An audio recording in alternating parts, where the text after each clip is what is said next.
Buba, para Juan Villoro. La ciudad de la sensatez, la ciudad del sentido común. Así llamaban a Barcelona sus habitantes. A mí me gustaba. Era una ciudad bonita y yo creo que me acostumbré a ella desde el segundo día. Decir el primer día sería una exageración. Pero los resultados no acompañaban al club y la gente como que te empezaba a mirar raro. Eso siempre pasa, hablo por experiencia. Al principio los aficionados te piden autógrafos, te esperan en las puertas del hotel para saludarte, no te dejan en paz de tan cariñosos que son, pero luego enhebras una racha de mala suerte con otra y ahí mismo te empiezan a torcer el gesto, que si eres un flojo, que si te pasas las noches en las discotecas, que si te vas de putas. Ustedes ya me entienden, la gente empieza a interesarse por lo que cobras, se especula, se sacan cuentas, y nunca falta el gracioso que públicamente te llama ladrón o algo mil veces peor. En fin, estas cosas pasan en todas partes.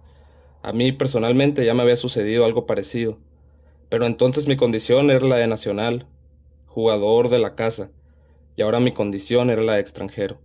Y la prensa y los aficionados siempre esperan un plus extra de los extranjeros. Para eso los han traído, ¿no? Yo, por ejemplo, como todo el mundo sabe, soy extremo izquierdo. Cuando jugaba en Latinoamérica, en Chile y después en Argentina, marcaba una media de 10 goles cada temporada. Aquí, por el contrario, mi debut fue asqueroso. Al tercer partido me lesionaron. Tuvieron que operarme de ligamentos y mi recuperación, que en teoría tenía que ser rápida, fue lenta y trabajosa. Pero ¿para qué les voy a contar?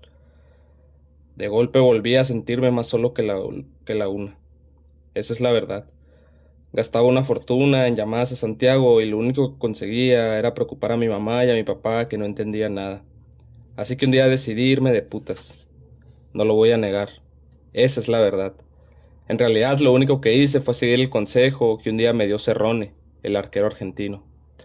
Cerrone me dijo, chico, si no tienes nada mejor que hacer y los problemas te están matando, consulta a las putas. Qué buena persona era Cerrone. Por aquella época yo debía de tener 19 años a lo más y acababa de llegar al gimnasio y esgrima. Cerrone ya andaba por los 35 o por los 40. Su edad era un misterio, y entre los veteranos era el único que todavía estaba soltero. Algunos decían que Cerrone era raro. Eso me retrajo al principio en mi trato con él. Yo era un muchacho más bien tirando tímido, y pensaba que si conocía a un homosexual, este iba a querer acostarse conmigo al tiro. En fin, puede que lo fuera, puede que no lo fuera. Lo único cierto es que una tarde en que yo estaba más deprimido que nunca, me cogió aparte. Era la primera vez que hablábamos, podría decirse, y me dijo que esa noche me iba a llevar a conocer a algunas muchachas de Buenos Aires. Nunca me olvidaré de esa salida. El departamento estaba en el centro y mientras Cerrone se quedaba en el living tomando unas copas y viendo un programa nocturno en la tele, yo me acosté por primera vez con una argentina y la depresión comenzó a mainar. A la mañana siguiente, mientras volvía a mi casa, supe que todo mejoraría y que mi carrera en el fútbol argentino aún me iba a deparar muchas tardes de gloria. Las depresiones eran inevitables, me dije, pero Cerrone me había dado el remedio para atenuarlas. Y eso fue lo que hice en mi primer club europeo. Salí de putas y así fui capeando la lesión, el periodo de recuperación, la soledad. Que si me acostumbré, puede que sí, puede que no. No soy quien para emitir un juicio tan rotundo. Allí las putas son unos verdaderos bombones. Las putas de categoría, quiero decir. Además de ser, en líneas generales, unas chicas bastante inteligentes y preparadas. Así que aficionarse a ellas, lo que se dice aficionarse, pues tampoco es tan difícil. En resumen, que me dio por salir cada noche, incluso los domingos, cuando había partido y lo que se esperaba de nosotros, los lesionados, era que estuviéramos allí, en las gradas, convertidos en hinchas de lujo. Pero así uno no se cura de las lesiones y yo prefería pasarme las tardes de los domingos en alguna sala de masaje, con mi whisky y una o dos amigas a cada lado, hablando de cosas más serias. Al principio, por supuesto, nadie se dio cuenta. No era yo el único que estaba lesionado. Debíamos de ser unos 6 o 7 los que estábamos en el dique seco. La mala racha parecía cebarse con nuestro club. Pero luego, claro, nunca falta el periodista culiado que te ve salir de una discoteca a las 4 de la mañana y ahí se acabó el asunto. En Barcelona, que parece tan grande y tan civilizada, las noticias vuelan. Quiero decir, las noticias futbolísticas. Una mañana me llamó el entrenador y me dijo que se había enterado de que estaba llevando un ritmo de vida impropio de un deportista y que eso se tenía que acabar. Yo, por supuesto, le dije que sí, que solo había sido una canita al aire, y seguí con mis asuntos porque a ver qué otra cosa podía hacer mientras duraba la lesión y el equipo bajaba en la tabla, que daba pena abrir el periódico los lunes para repasar las clasificaciones. Además, como es lógico, yo pensaba que lo que me había servido en Argentina me tenía por fuerza que servir en España, y lo peor era que tenía razón, me servía. Pero entonces entraron los burócratas del club y me dijeron: Oiga, Acevedo, esto se tiene que acabar. Usted está resultando un mal ejemplo para la juventud y una pésima inversión de nuestra sociedad, en donde solo trabajan hombres serios. Así que a partir de ahora se acabaron las salidas nocturnas. Usted verá. Y luego, sin decir agua va, me encontré de golpe con una multa que podía pagar, claro, pero que, puestos a perder dinero, hubiera preferido enviarlo a Chile. No sé, a mi tío Julio, por ejemplo, para que se lo gastara arreglando su casa. Pero estas cosas pasan y hay que aguantarse. Así que me aguanté y me hice el firme propósito de salir menos, digamos una vez cada 15 días. Pero entonces llegó Buba y los del club decidieron que lo mejor para mí era que dejara el hotel y que compartiera el departamento que habían puesto a disposición de Buba. Un departamento bastante coqueto, con 2 habitaciones y una terraza pequeñita, pero con una buena vista, justo al lado de nuestro campo de entrenamiento. Y eso fue lo que tuve que hacer. Así que cogí mis maletas y me fui con un administrativo del club al departamento y como no estaba Buba, pues escogí yo mismo el dormitorio que quería para mí y saqué mis cosas y las metí en el closet. Entonces el administrativo me dio mis llaves y se marchó y yo me puse a dormir la siesta. Eran las 5 de la tarde aproximadamente y antes me había echado entre pecho y espalda una fideuá, un plato típico de Barcelona, que ya había probado y que me encanta, aunque no es un plato fácil de digerir, y cuando me dejé caer en mi nueva cama me entró un sopor tan grande que solo tuve fuerzas para sacarme los zapatos y ya estaba dormido. Tuve entonces un sueño rarísimo. Soñé que estaba en Santiago otra vez, en mi barrio de la Cisterna, y que estaba recorriendo con mi padre la plaza esa en donde estuvo la estatua del Che, la primera estatua del Che que hubo en América, exceptuando Cuba.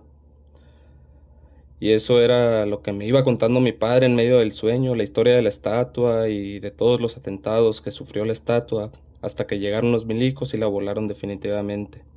Y mientras caminábamos, yo miraba hacia todas partes y era como si camináramos por en medio de la selva. Y mi padre me decía: por aquí debe estar la estatua, pero no se veía nada. Las hierbas eran altas y los árboles apenas dejaban pasar unos rayitos de sol, suficientes para ver, para darnos cuenta de que era de día.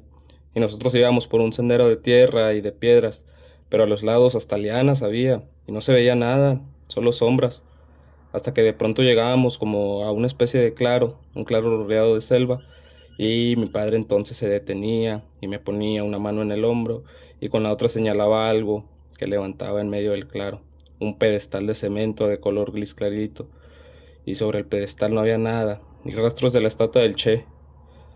Pero eso mi padre y yo lo sabíamos y lo esperábamos. Al Che lo habían quitado de allí hace mucho tiempo. Eso no nos sorprendía. Lo importante era que estábamos juntos, mi viejo y yo, y que habíamos encontrado el lugar exacto donde antes se levantaba la estatua. Pero mientras contemplábamos el claro, sin movernos, como embebidos en nuestro hallazgo, yo me fijé en que bajo el pedestal, al otro lado, había algo, una cosa oscura que se movía y me solté de la mano de mi padre, me tenía cogido de la mano y empecé a rodar lentamente el pedestal. Entonces lo vi. Al otro lado había un negro en pelotas haciendo unos dibujos en la tierra, y yo supe al tiro que ese negro era Buba, mi compañero del club y mi compañero de departamento. Aunque si quieren que les diga la verdad, yo a Buba solo lo había visto en un par de fotos, yo y todos los demás compañeros, y nadie se hace una idea cabal de una persona si solo la ha visto en prensa y además de pasada. Pero era Buba, de eso no me cupo la menor duda. Y entonces yo pensé: rechuchas, Debo estar soñando. No estoy en Chile, no estoy en la cisterna. Mi padre no me ha traído a ninguna plaza, y este huevón calato no es Buba, el mediopunta africano recién contratado por nuestro club.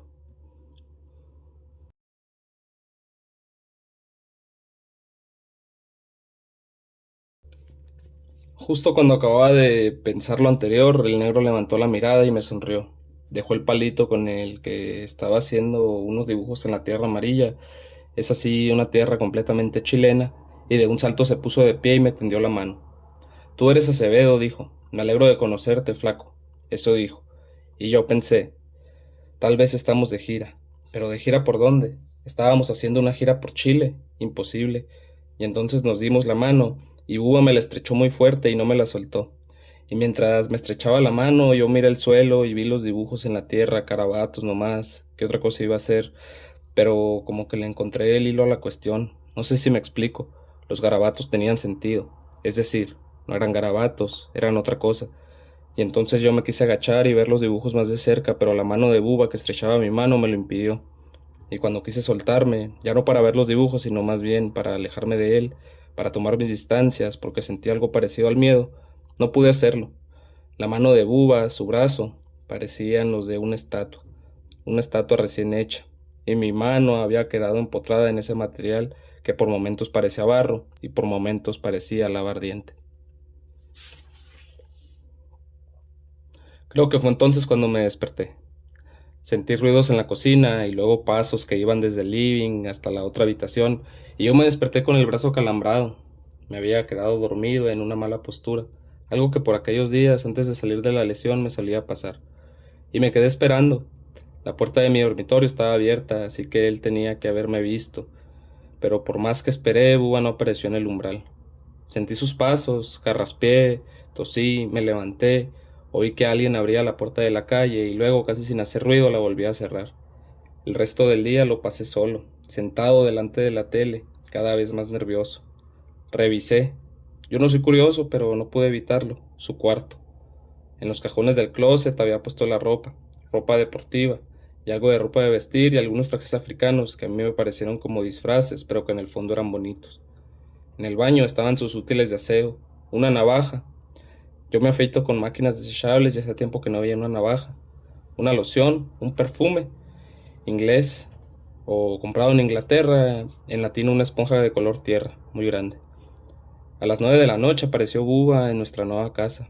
A mí me dolían los ojos de tanto ver la tele, y él, según me dijo, venía de una sesión con la prensa deportiva de la ciudad. Al principio nos costó un poco hacernos amigos, aunque a veces, cuando me detengo a reflexionar, llego a la amarga conclusión de que amigos, lo que se dice amigos, no lo fuimos nunca. Pero otras veces, ahora mismo, sin ir más lejos, creo que sí que fuimos bastante amigos, y que en todo caso, si Buba tuvo un amigo en el club, ese fui yo. Nuestra vida en común, por lo demás, no fue difícil. 2 veces a la semana venía una señora a hacernos la limpieza del departamento y el resto del tiempo cada uno limpiaba lo que ensuciaba, lavaba sus propios platos, hacía su cama, en fin, lo de siempre. Por las noches a veces yo me iba por ahí con Herrera, un muchacho de la cantera que había subido al primer equipo y que terminó siendo titular indiscutible de la selección española. Y a veces se nos unía a Buba, pero pocas porque a Buba no le gustaba la vida nocturna. Cuando me quedaba en casa veía la tele y Buba se encerraba en su cuarto y se ponía a escuchar música, música africana. Al principio las cintas de Buba no me resultaban nada agradables. La primera vez que la escuché, al segundo día de estar compartiendo el departamento, incluso me sobresaltaron. Yo estaba viendo un documental sobre el Amazonas, haciendo tiempo para la hora en que iba a empezar una película del Van Damme, cuando de repente sentí como si en la habitación de Buba estuvieran matando a alguien. Pónganse en mi lugar. La situación era extraordinaria, capaz de alterarle los nervios al más valiente. ¿Qué hice? Pues me levanté. Estaba de espaldas a la puerta de Buba y me puse en guardia, claro, hasta que comprendí que aquello era una cinta, que los gritos provenían del radiocassette. Después los ruidos se apagaron, solo se oía algo así como un tambor, y luego los gemidos de una persona, el llanto de una persona que poco a poco fue subiendo de volumen. Hasta allá aguanté. Recuerdo que me acerqué a la puerta, que llamé con los nudillos y que nadie me respondió. En ese momento pensé que las lágrimas y los gemidos eran de Buba y no de la cinta. Pero entonces oí la voz de Buba que me preguntaba qué quería y no supe qué contestarle. Todo resultaba bastante embarazoso. Le dije que bajara el volumen. Se lo dije con una voz que traté con toda mi voluntad de que me saliera normal. Durante un rato Buba se mantuvo en silencio. Después la música, en realidad el sonido de los tambores, tal vez una especie de flauta también, se apagó.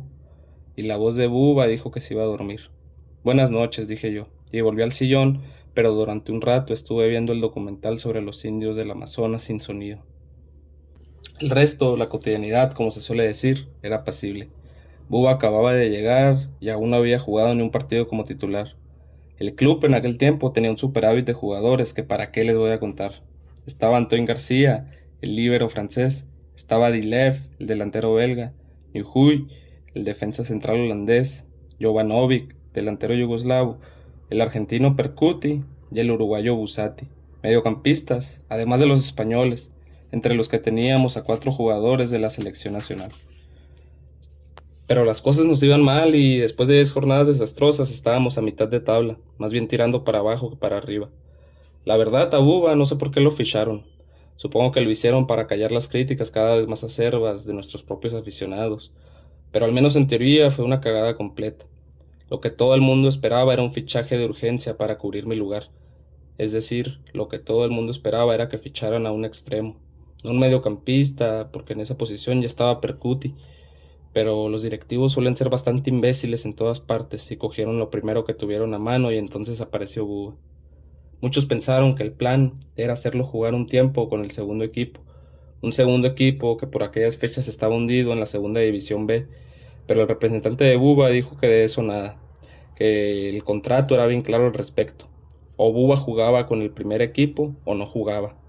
Así que ahí estábamos los dos, en nuestro departamento cerca del campo de entrenamiento, él calentando banquillo todos los domingos y yo reponiéndome de mi lesión y sumido en una melancolía que para qué les cuento. Y los dos éramos los más jóvenes, como ya les he dicho, y si no lo he dicho, lo hago ahora, aunque sobre eso también se especuló un rato. Yo entonces tenía 22 años y eso estaba claro. De Buba decían que tenía 19, aunque más bien parecía tener cumplidos los 29. Y por descontado no faltó el periodista gracioso que dijo que nuestros directivos habían sido engañados, que en el país de Buba los certificados de nacimiento eran a la carta, que en realidad Buba no solo parecía tener más edad, sino que en efecto la tenía, y que en resumidas cuentas el fichaje había sido un timo. La verdad es que yo no sabía a qué carta quedarme. En el día a día, por lo demás, vivir con Buba no era nada pesado. A veces, por las noches, se encerraba en su dormitorio y ponía música de gritos y gemidos. Pero uno a todo se acostumbra. A mí también me gustaba ver la tele con el sonido muy alto, hasta altas horas de la madrugada, y Buba, que yo sepa, nunca se quejó por eso. Al principio la comunicación no era muy fluida, por cuestiones de idioma, y más bien nos comunicábamos con gestos. Pero luego Hugo aprendió algo de castellano y algunas mañanas, mientras desayunábamos, incluso hasta hablábamos de películas, que siempre ha sido uno de mis temas favoritos, aunque la verdad es que Buba no era muy conversador y tampoco le interesaba demasiado el cine. En realidad, ahora que lo pienso, Buba era bastante callado. Y no es que fuera tímido ni que temiera meter la pata. Herrera, que solía hablar inglés, una vez me dijo que lo que le pasaba era que no tenía nada que decir. El loco Herrera. Qué simpático que era Herrera. Y un buen amigo además. Cuántas noches salimos todos juntos. Herrera, Pepito Vila, que también era canterano, Buba y yo. Pero Buba siempre en silencio, mirándolo todo como si estuviera y no estuviera, y aunque a veces Herrera lo cogía por su cuenta y se largaba a hablar en inglés con él, un inglés fluido el de Herrera, el negro siempre se iba por las ramas, como si le diera pereza explicar cosas de su infancia y de su patria, menos aún de su familia, al grado de que Herrera estaba convencido de que Buba algo malo le tenía que haber ocurrido cuando era niño, por su reiterada negativa a referir el más mínimo detalle íntimo, como si hubieran arrasado su aldea. Decía Herrera, que era y es de izquierdas, como si hubiera presenciado en vivo y en directo la muerte de sus padres y hermanos y pretendiera borrar de su cabeza todos esos años. Algo bastante lógico, si las presunciones de Herrera hubieran sido ciertas, pero en realidad, y eso yo siempre lo supe, lo intuí, Herrera se equivocaba. Buba hablaba poco porque él era así, y eso era lo que importaba. Más allá de una infancia o adolescencia atroz o agradable, la vida de Buba estaba rodeada de misterio, porque Buba era así.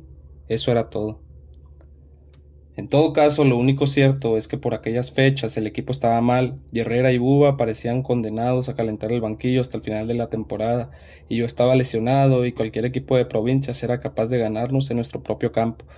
Fue entonces cuando peor íbamos, cuando nada parecía capaz de empeorar el hundimiento del club, cuando se lesionó Percuti y el míster no tuvo más remedio que alinear a Buba. Lo recuerdo como si fuera ayer. Teníamos que jugar un sábado y en el entrenamiento del jueves, en un choque fortuito con Palau, un defensa central, Percuti se jodió la rodilla. Así que nuestro entrenador puso a Buba en su lugar en el entrenamiento del viernes y para Herrera y para mí quedó claro que saldría de titular el sábado. Cuando se lo dijimos por la tarde en el hotel en donde nos habían concentrado, pues aunque jugábamos en casa y con un rival en teoría débil, el club había decidido que cada partido era de importancia vital. Buba nos miró como si nos calibrara por primera vez y luego se encerró en el lavabo con una excusa cualquiera. Durante un rato, Herrera y yo estuvimos viendo la tele y decidiendo a qué hora nos pensábamos arrimar a la timba que Busati había montado en su cuarto. Con Buba, por supuesto, no contábamos. Al poco, oímos una música salvaje que salía del lavabo. Herrera ya le había contado de los gustos musicales de Buba, de las veces que se encerraba en nuestro departamento con su radiocasete infernal, pero él nunca lo había escuchado en directo. Durante un rato permanecimos atentos a los gemidos y a los tambores. Después Herrera, que francamente era un muchacho culto, dijo que aquello era de un tal Mango no sé cuánto, un músico de Sierra Leona o Liberia, uno de los mayores exponentes de la música étnica, y nos desentendimos del asunto. Entonces la puerta se abrió y Buba salió del baño. Se sentó a nuestro lado en silencio, como si a él también le interesara la tele, y yo le noté un olor un poco raro, un olor a sudor, pero que no era sudor, un olor a rancio, pero que tampoco resultaba ser un olor a rancio. Olía a humedad, a setas y a hongos. Olía raro. Yo lo confieso, me puse nervioso, y sé que Herrera también se puso nervioso. Los dos estábamos nerviosos, los dos teníamos ganas de irnos de allí, de salir corriendo hacia la habitación de Busati, en donde seguro nos íbamos a encontrar a unos 6 o 7 compañeros jugando a las cartas, al póker descubierto o al once, un juego civilizado. Pero lo cierto es que ninguno de los dos nos movimos, como si el olor y la presencia de Buba a nuestro lado nos hubieran dejado sin ánimo para nada. No era miedo, no tenía nada que ver con el miedo, era algo mucho más rápido, como si el aire que nos rodeaba se hubiera condensado y nosotros nos hubiéramos licuado. Bueno, eso fue al menos lo que yo sentí. Y luego Buba se puso a hablar y nos dijo que necesitaba sangre, la sangre de Herrera y la mía. Creo que Herrera se rió, no mucho, solo un poquito. Y luego alguien apagó la televisión, no recuerdo quién, tal vez Herrera, tal vez yo. Y Buba dijo que lo podía conseguir, que solo necesitaba las gotas de sangre y nuestro silencio. ¿Qué es lo que puedes conseguir?, dijo Herrera. El partido, dije yo. No sé cómo lo supe, pero lo cierto es que lo supe desde el primer momento. El partido, sí, dijo Buba. Y entonces Herrera y yo nos reímos y tal vez nos miramos. Herrera estaba sentado en un sillón y yo a los pies de mi cama, y Buba esperaba sentado humildemente en la cabecera de su cama. Creo que Herrera hizo unas preguntas. Yo también hice una pregunta. Buba respondió con cifras. Levantó su mano izquierda y nos mostró 3 dedos, el medio, el anular y el meñique. Dijo que no perdíamos nada a comprobar. El pulgar y el índice los tenía cruzados, como si formaran un lazo o una horca en donde un animal diminuto se asfixiaba. Predijo que Herrera iba a jugar. Habló de la responsabilidad con los colores de la camiseta y también habló de oportunidad. Su castellano seguía siendo deficiente. Lo siguiente que recuerdo es que Buba volvió a entrar en el lavabo y que cuando salió llevaba un vaso y su navaja de afeitar. No nos vamos a pinchar con eso, dijo Herrera. La navaja es buena, dijo Buba. Con tu navaja no, dijo Herrera. ¿Por qué no?, dijo Buba. Porque no nos sale de los cojones, dijo Herrera. ¿O no? Me miraba a mí. No, dije yo. Yo me pincho con mi propia máquina de afeitar. Recuerdo que cuando me levanté para ir al baño las piernas me temblaban. No encontré mi maquinilla, probablemente la había olvidado en el departamento, así que cogí la que el hotel ponía a disposición de los clientes. Herrera aún no había vuelto, y Buba parecía dormido, sentado en la cabecera de su cama, aunque cuando cerré la puerta levantó la cabeza y me miró sin decir nada. Permanecimos en silencio hasta que alguien llamó a la puerta. Fui a abrir. Era Herrera. Nos sentamos los dos en mi cama. Buba se sentó enfrente, en la suya, y sostuvo el vaso en medio de las dos camas. Luego, con un gesto rápido, levantó uno de los dos dedos de la mano que sostenía el vaso y se hizo un corte limpio. Ahora tú, le dijo Herrera, que cumplió el trance armado con un pequeño alfiler de corbata, el único objeto punzocortante que había encontrado. Después me tocó el turno. Cuando quisimos ir al baño a lavarnos las manos, Buba se nos adelantó. Déjame entrar, Buba, le grité a través de la puerta. Por única respuesta, oímos otra vez la música que unos minutos antes Herrera había calificado de manera tanto apresurada, o eso me parece ahora, como música étnica.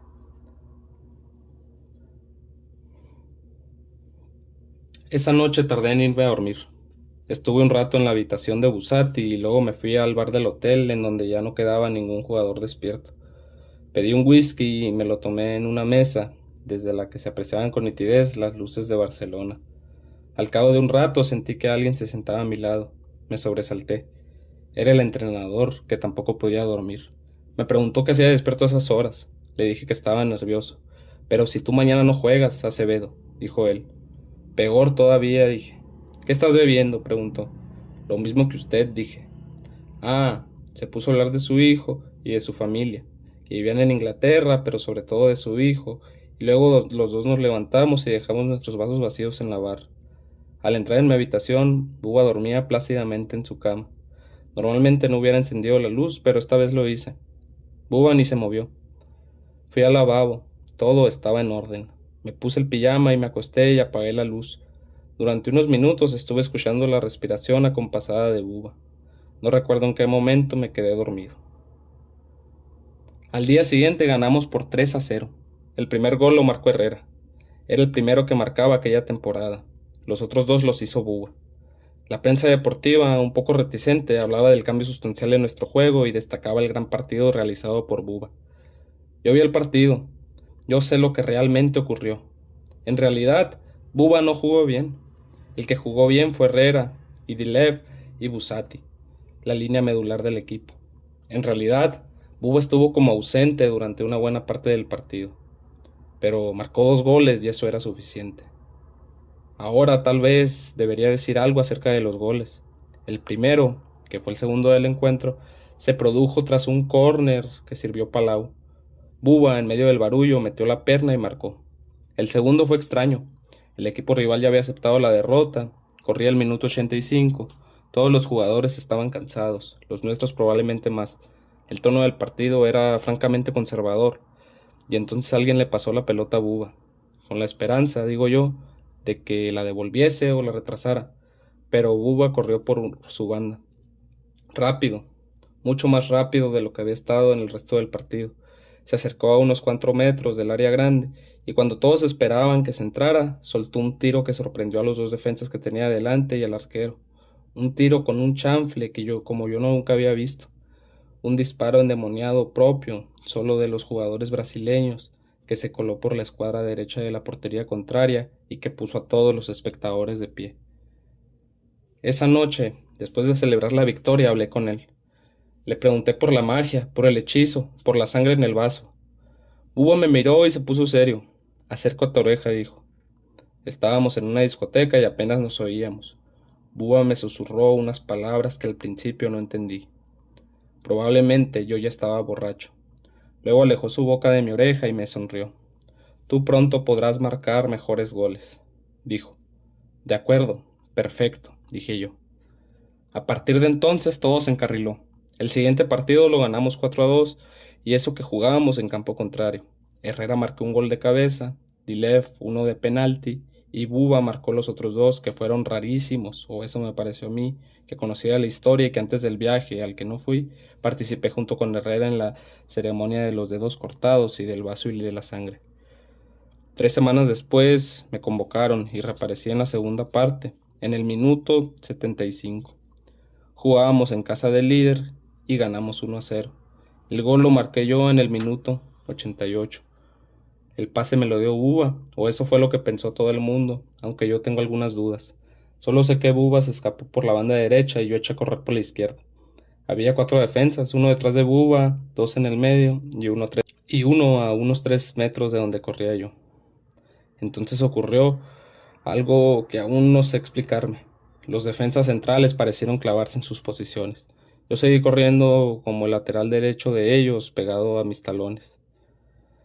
Buba se acercó al área con el lateral izquierdo, que tampoco se le despegaba. Entonces hizo una finta y centró.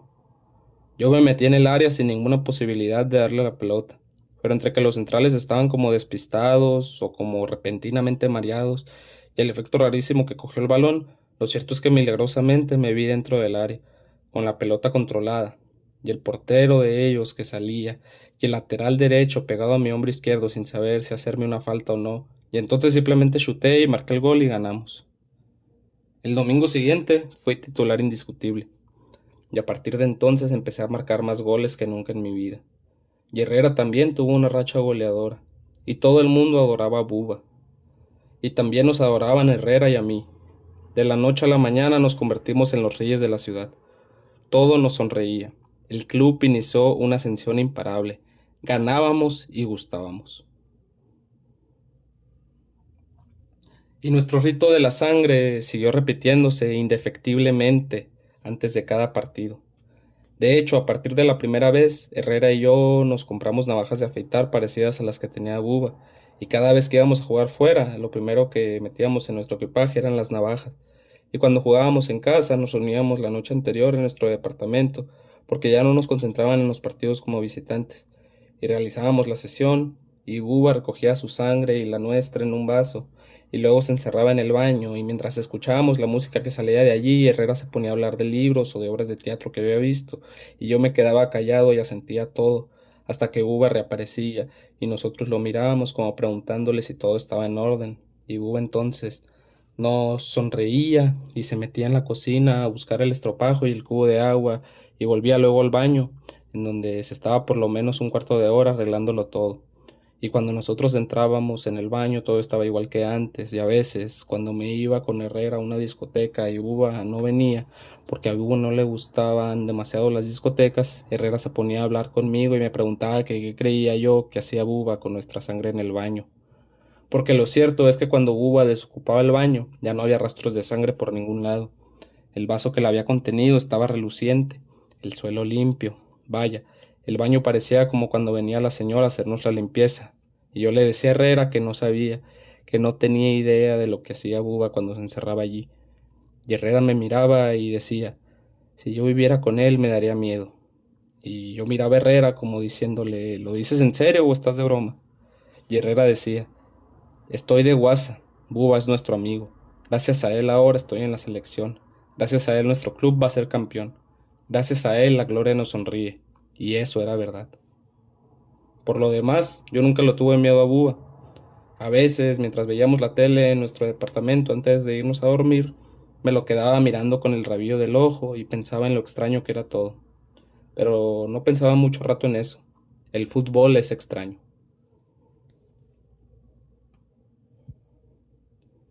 Finalmente, aquel año que empezamos tan mal, fuimos campeones de liga y paseamos por el centro de Barcelona entre una multitud enfervorecida.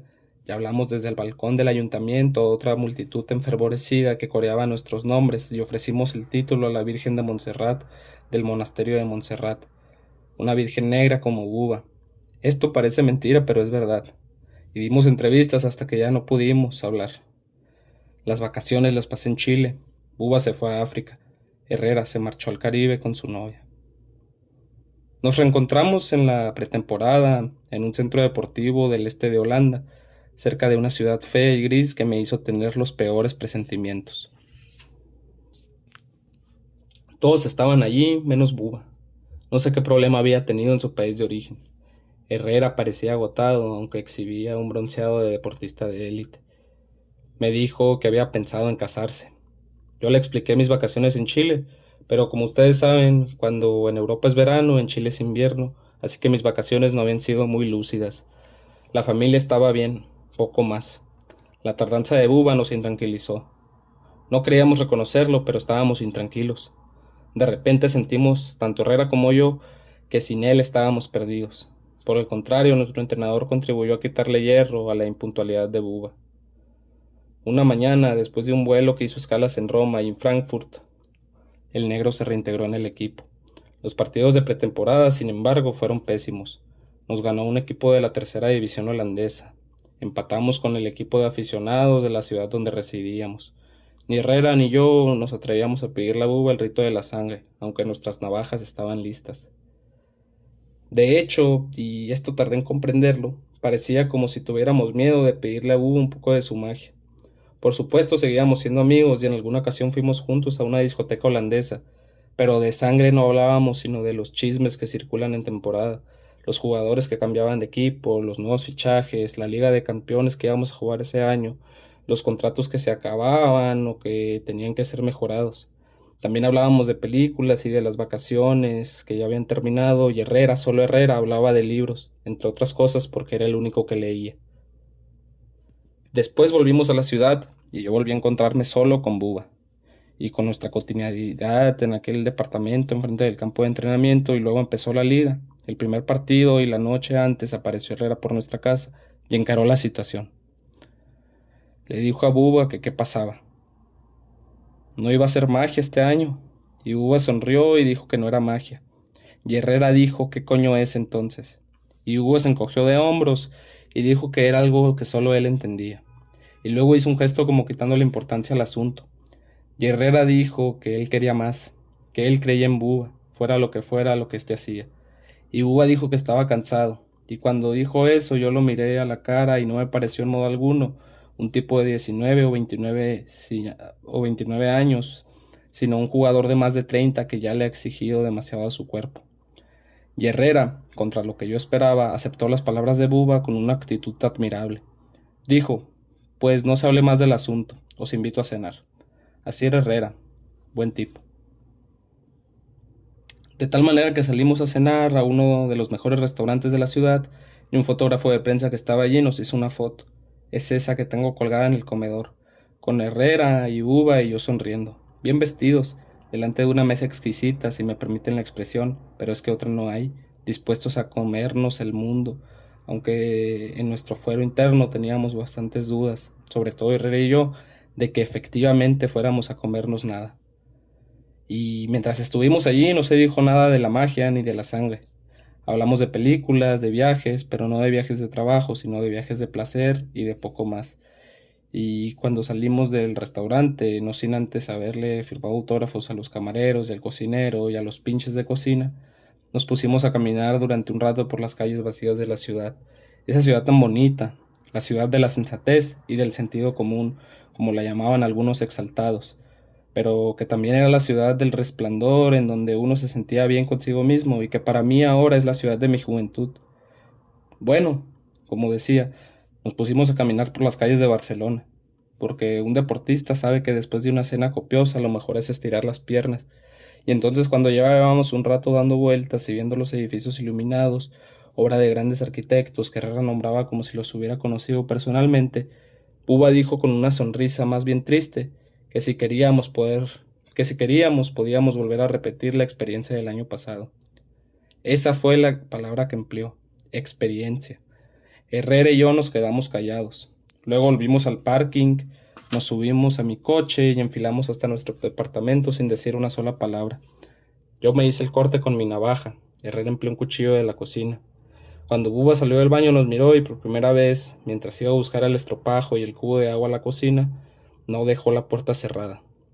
Recuerdo que Herrera se levantó, pero acto seguido volvió a sentarse. Luego Buba se encerró en el baño y cuando salió todo estaba como antes. Yo propuse celebrarlo tomándonos un último whisky. Herrera aceptó. Buba dijo que no con la cabeza. Ninguno tenía ganas de hablar, supongo, porque el único que dijo algo fue Buba. Dijo, esto no es necesario, ya somos ricos. Eso fue todo. Después Herrera y yo nos bebimos nuestros whiskies de un solo trago y nos fuimos todos a dormir.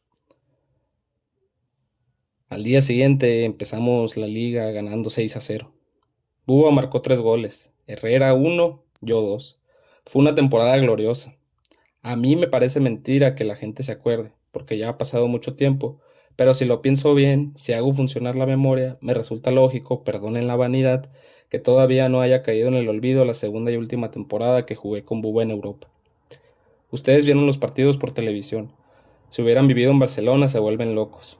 Ganamos la liga con más de 15 puntos de ventaja y fuimos campeones de Europa sin haber perdido ni un solo partido. Solo el Milán nos empató en San Siro y el Bayern sacó el otro empate en su casa. El resto, puras victorias. Buba se convirtió en la estrella del momento, goleador en la Liga Española y en la Liga de Campeones. Su cotización subió por encima de las nubes. A mitad de temporada su agente intentó renegociar la ficha más del triple de su monto actual y el club se vio obligado a venderlo a la Juve a principios de la pretemporada siguiente. Herrera también se convirtió en un jugador ambicionado por muchos clubes, pero como era canterano, es decir, casi se había criado en las categorías inferiores de nuestro club, no quiso irse, aunque a mí me consta que tuvo ofertas del Manchester, en donde hubiera ganado más. A mí también me llovieron las ofertas, pero después de dejar marchar a Buba, el club no podía darse el lujo de desprenderse de mí y me arreglaron la ficha y me quedé. Para entonces ya había conocido a una catalana, que no tardaría en ser mi esposa, y yo creo que esto influyó en mi decisión de no marcharme. No me arrepiento de haberlo hecho. Aquella temporada volvimos a ser campeones de Liga Española, pero en la Liga de Campeones nos enfrentamos en semifinales con el equipo de Uva y fuimos eliminados. En Italia nos metieron 3-0 y uno de los goles lo marcó Uva, uno de los goles más bonitos que he visto en mi vida. Un gol de falta o de tiro libre para ustedes, muchachos, desde una distancia de más de 20 metros, lo que los brasileños llaman una hoja muerta, una hoja de otoño, una pelota que parece que va a salir y que de repente cae como una hoja muerta, algo que dicen que sabía hacer Didi, algo que yo nunca había visto hacer a Buba, y recuerdo que después del gol Herrera me miró y yo estaba en la barrera y Herrera estaba detrás marcando a un italiano, y cuando nuestro arquero iba a buscar la pelota al fondo de la portería, Herrera me miró y se sonrió como diciendo, vaya, vaya, y yo también me sonreí.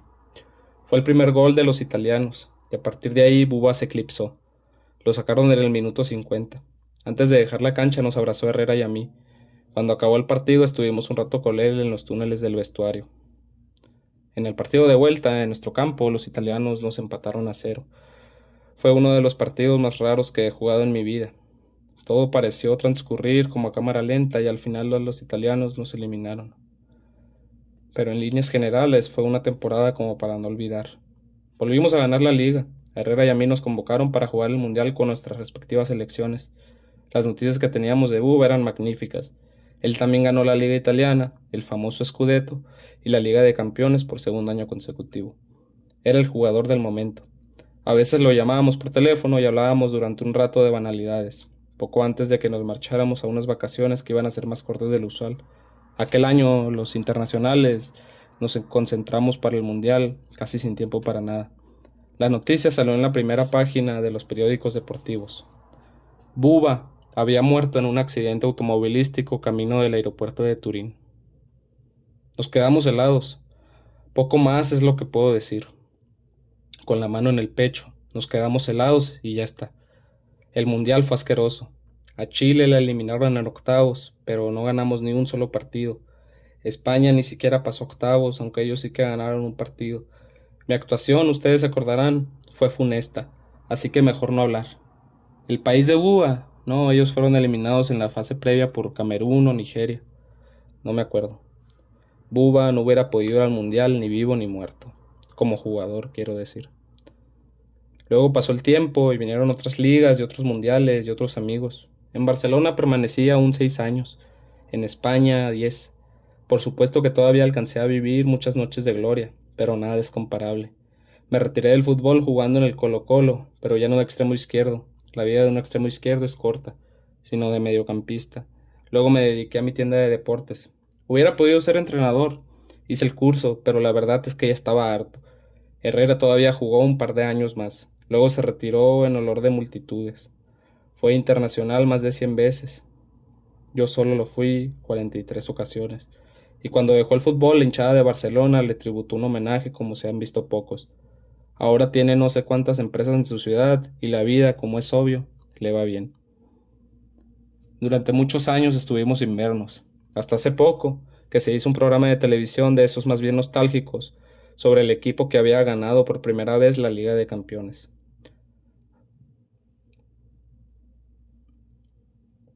A mí me llegó la invitación, y aunque ahora ya no me gusta viajar, acepté porque era una ocasión para reunirse con los viejos amigos. La ciudad, ¿qué otra cosa voy a decir? Sí, igual de bonita. Nos alojaron en un hotel de primera y mi mujer al poco rato ya había partido a ver a sus familiares y amistades. Yo preferí echarme en la cama y dormir un rato, pero la verdad es que al cabo de un cuarto de hora me di cuenta de que no iba a poder dormir. Después me vino a buscar un muchacho de la productora y me llevó a los estudios de televisión. En la sala de maquillaje coincidí con Pepito Vila. Estaba completamente calvo y me costó reconocerlo. Después apareció Dilev y aquello fue el acabose. Qué viejos estaban todos. La moral me subió un poco cuando, antes de entrar en el plató, vi a Herrera. A él sí que lo hubiera reconocido en cualquier parte. Nos dimos un abrazo y cruzamos unas pocas palabras, las suficientes como para que yo supiera que aquella noche, pasara lo que pasara, cenábamos juntos. El programa fue largo y prolijo. Se habló de la Copa, de lo que había significado para el club, de Buba, de aquel primer año de Buba en Europa, pero también se habló de Busati, de Dilev y de Palau, y de Pepito Vila, de mí y sobre todo de Herrera y de su larga carrera deportiva, un ejemplo para la juventud. Éramos 7 exjugadores y 3 periodistas y 2 aficionados de relumbrón, un actor de cine y una cantante brasileña, que al final resultó ser la más fanática seguidora que yo haya visto jamás. Se llamaba Lisa Do Elisa. No creo que fuera su nombre verdadero, pero lo cierto es que cuando el programa se acabó, yo apenas dije 4 tonterías, sentí un nudo en el estómago.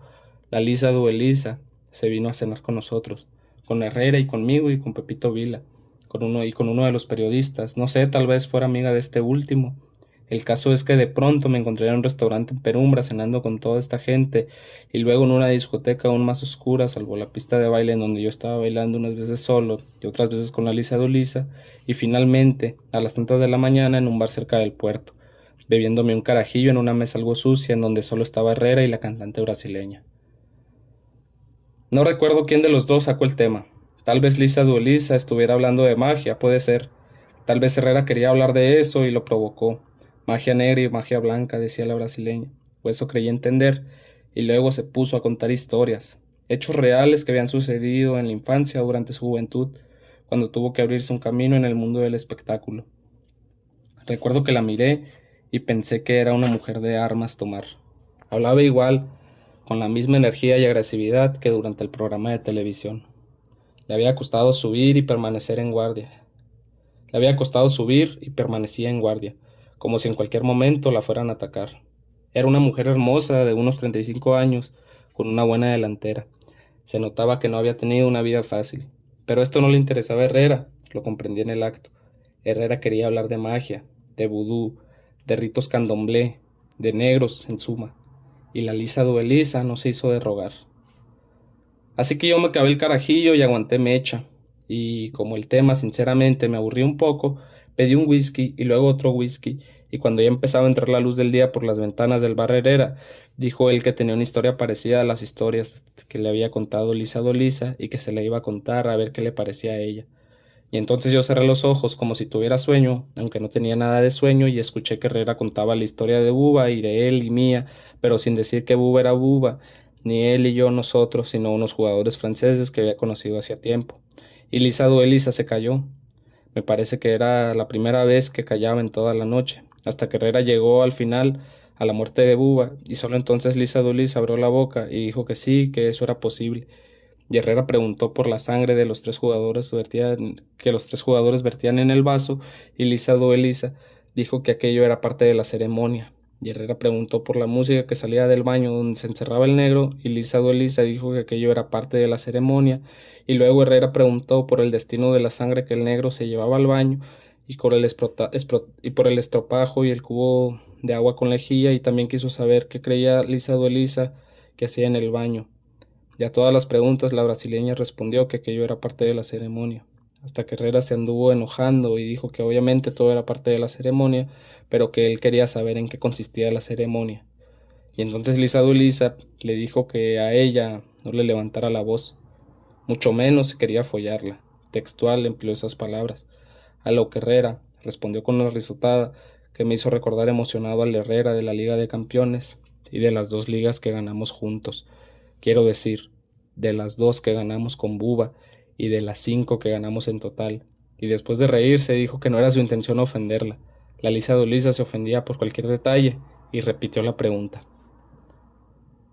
Y entonces la brasileña puso cara de meditar y luego miró a Herrera y me miró a mí, pero Herrera lo miró con mucho más intensidad y dijo que a ciencia cierta no lo sabía, que tal vez se bebía la sangre o tal vez la arrojaba al inodoro, o que tal vez orinaba o defecaba en la sangre, o que tal vez no hacía ninguna de esas cosas, que tal vez se desnudaba y se empapaba con la sangre y después se duchaba, pero que todo eso eran solo suposiciones.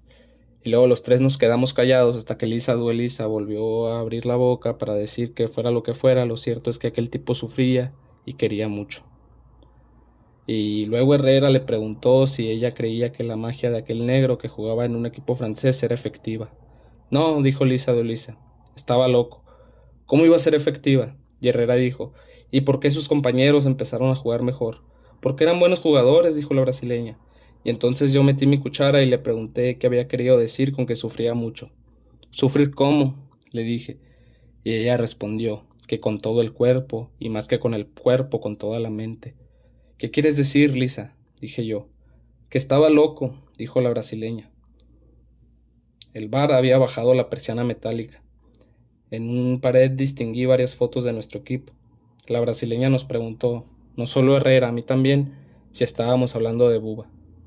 Herrera no movió ni un solo músculo de la cara. Yo tal vez asentí. La Lisa Dulisa se persinó. Me levanté y fui a echar una ojeada a las fotos. Allí estaba nuestro once. Herrera de pie, con los brazos cruzados, junto a Miquel Serra, el arquero, y Palau, y debajo de ellos en cuclillas, Buba y yo. Yo estoy sonriendo, como si no me preocupara para nada, y Buba está serio y mira directamente a la cámara. Fui al baño, y cuando volví Herrera estaba junto a la barra, pagando, y la brasileña también se había levantado y se alisaba el vestido, un vestido grande, muy ajustado, junto a la mesa. Antes de marcharnos, el encargado del bar, o tal vez era el dueño o el tipo que nos había soportado hasta el amanecer, me pidió que estampara mi firma en otra de las fotos que adornaban la pared. Ahí estaba yo, solo. Era una de las primeras fotos que me tomaron cuando llegué a la ciudad. Le pregunté su nombre.